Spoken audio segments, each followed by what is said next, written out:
मैं डॉक्टर सुधीर शर्मा आज जो वीडियो लाया हूँ वो एक 40 साल की उस माँ के बारे में है जो अपने 15 साल के बेटे की पढ़ाई को लेकर बहुत तनाव में जी रही है।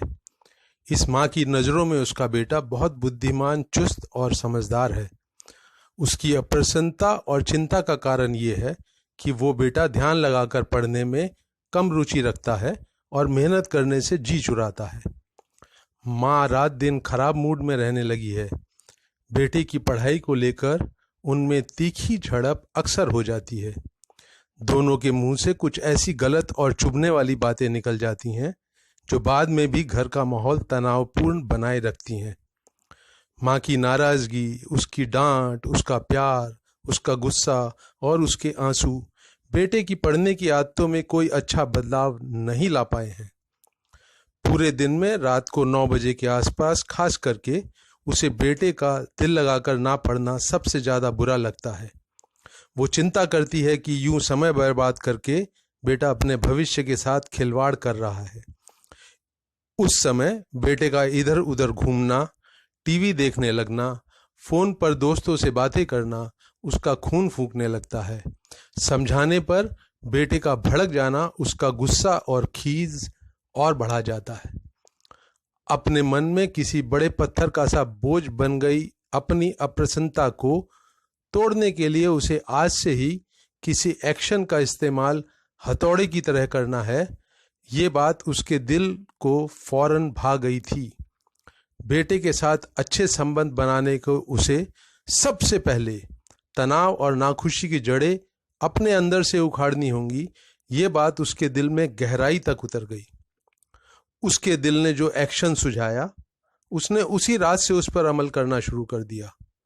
रात के 9 बजे तक सारे घर के काम निपटाकर वो उस कुर्सी मेज के पास जा बैठी जहां बेटा पढ़ाई करता था।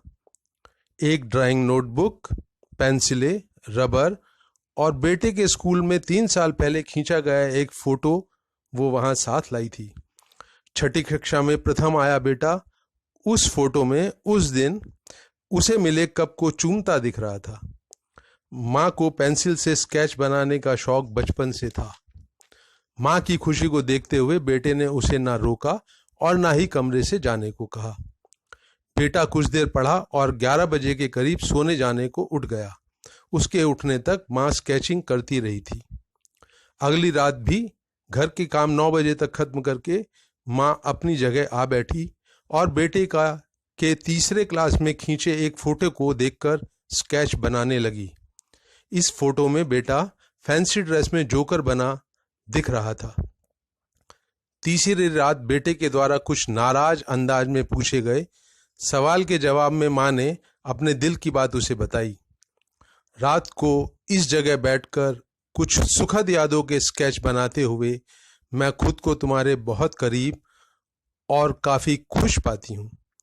तुम पर नज़र पड़े या तुम्हारा ख्याल आते ही मेरे होठों पर मुस्कान उभर आती है। सिर्फ यहीं बैठकर ही मेरा परेशान और दुखी मन शांति महसूस करता है। बीच बीच में जब हम दोनों आपस में हंस बोल लेते हैं तब ये एहसास मुझे खुशी देता है कि मैं रात दिन शिकायतें करने वाली एक दुखी माँ बनकर ही नहीं रह गई हूँ।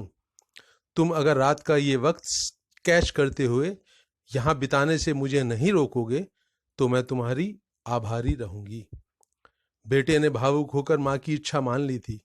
आने वाले दिनों में माँ पहले से ज़्यादा शांत और खुश रहने लगी थी।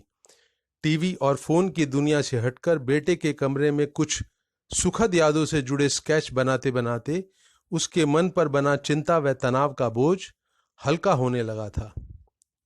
माँ के अंदर आई ये सुखद बदलाव क्या बेटे के लिए ज्यादा मेहनत व लगन से पढ़ाई करने की प्रेरणा बने होंगे? इस सवाल का जवाब आप पहले खुद को दीजिए। बाद में अगर आपका मन चाहे तो कमेंट सेक्शन में जाकर भी अपना जवाब लिखें। मेरा सवाल उन सब माता पिता से है जो बच्चों की पढ़ाई को लेकर अपनी प्रसन्नता व उनके साथ खुलकर हंसना बोलना खोते जा रहे हैं। क्या आप सबसे पहले अपने अंदर निरंतर इकट्ठे होते जा रहे नाखुशी के भावों से छुटकारा पाने को, किसी एक एक्शन को आज से ही करने को तैयार हैं? इस वीडियो को अपने करीबी पेरेंट्स के साथ शेयर कर मेरे इस सवाल को उन तक भी जरूर पहुंचाएं। आप सबका बहुत बहुत धन्यवाद।